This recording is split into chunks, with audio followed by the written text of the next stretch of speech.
gone, gone, gone. Brandon Hodge showed our sister station in Austin the business listing for South Congress back in June. Today, he says even more longtime business neighbors have succumbed to big developers. They simply can't afford the triple-digit % increase in rent. Some of the sort of the corporate negotiations up the street have, for us small businesses, been mind-boggling numbers. It is a similar story for many longtime favorites in downtown Columbus. On South 4th Street, Dirty Frank's Hot Dog Palace is among several that could be wiped out by a proposed apartment high-rise.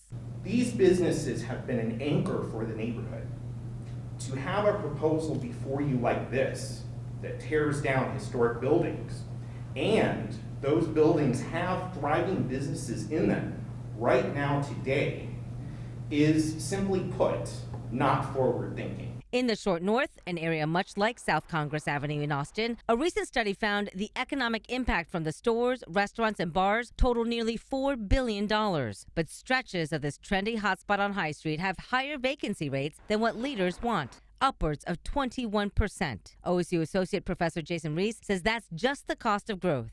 Growth is a good problem to have compared to those experiences in places that have been struggling just to maintain their population, to maintain basic city services. And so, I always kind of look at it as a trade-off that the net benefit outweighs the cost.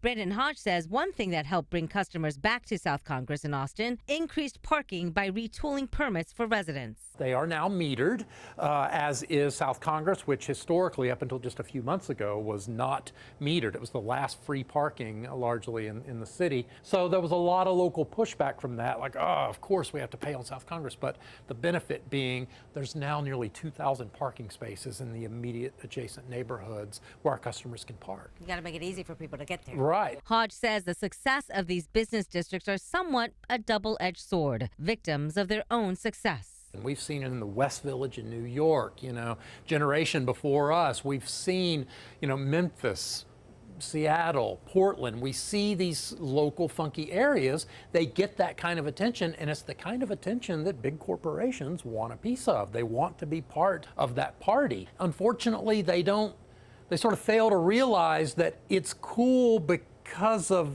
what they are not.